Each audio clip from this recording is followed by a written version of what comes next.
My dear Kogites,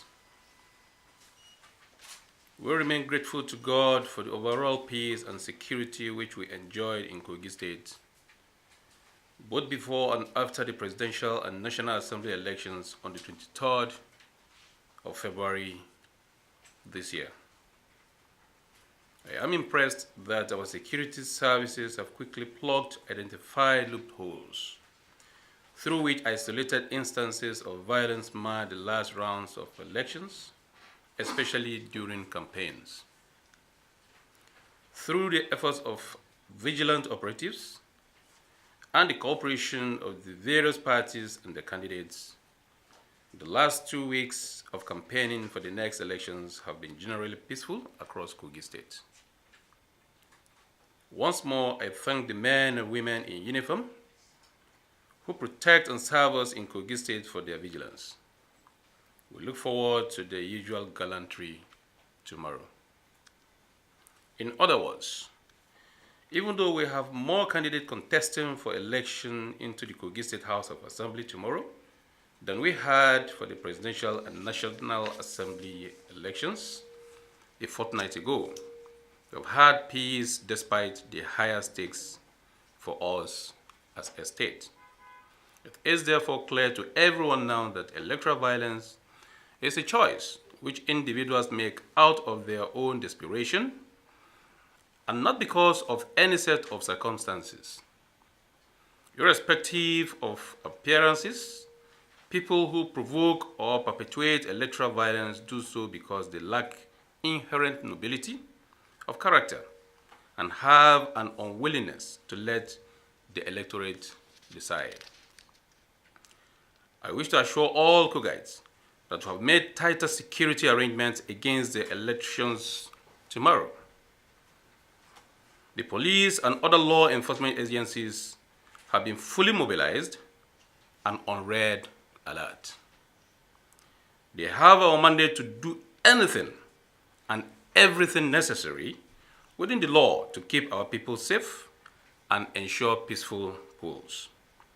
Accordingly, I urge parties, politicians, and other supporters to continue maintaining the peace as any attempt to endanger populace before, during, and after the elections will be met with stiff resistance.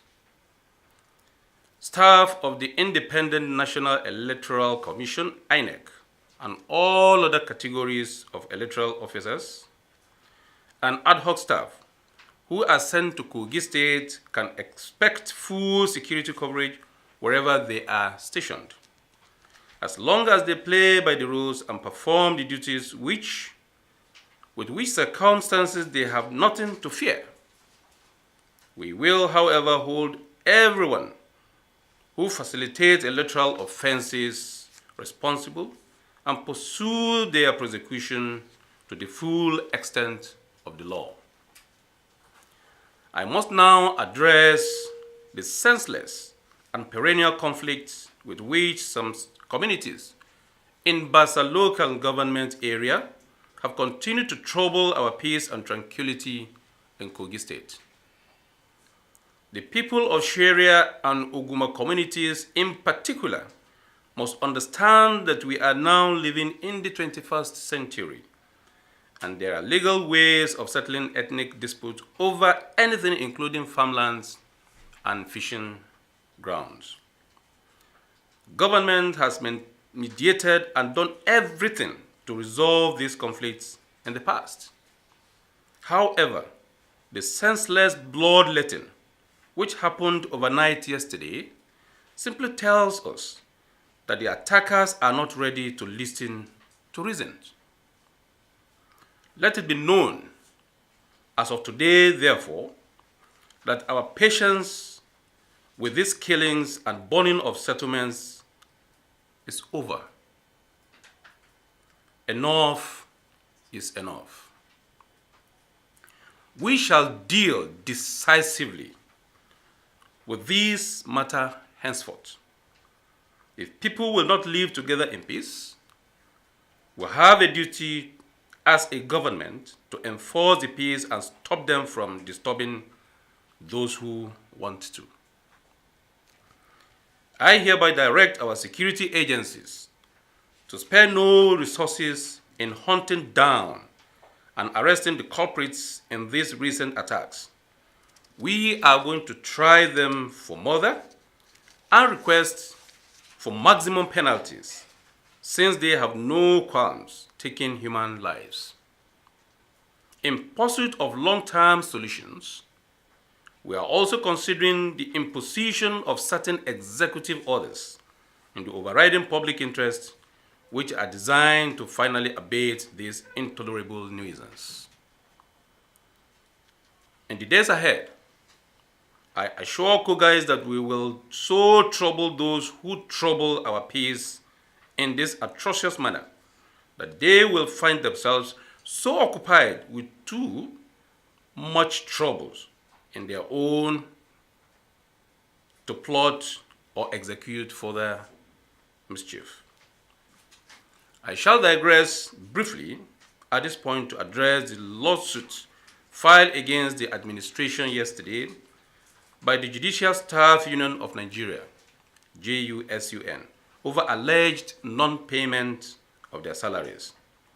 I am not surprised by the timing of this case, considering the seasons we are in now, and the politicization of institutions all over the places. The refusal of the leadership of the Kogi State Judiciary to forward their staff payroll for the pay parade with the collusion of the JUSUN leaders is well documented.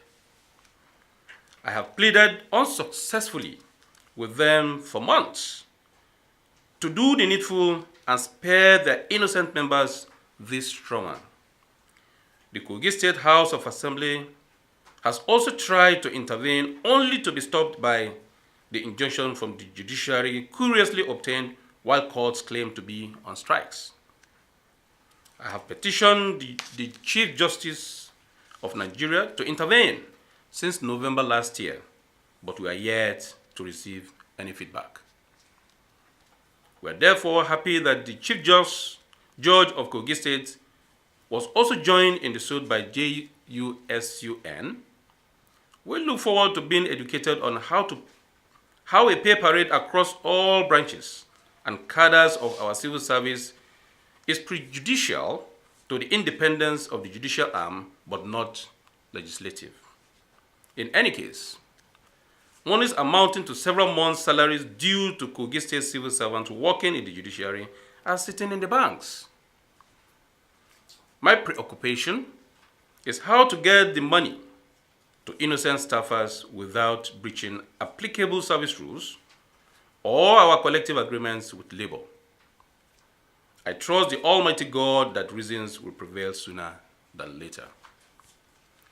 On the elections tomorrow, I encourage our people to come out en masse and vote for their vote for their representatives without fear of duress or of any threat to their lives and properties. God bless Kogi State. God bless the Federal Republic of Nigeria. I thank you all.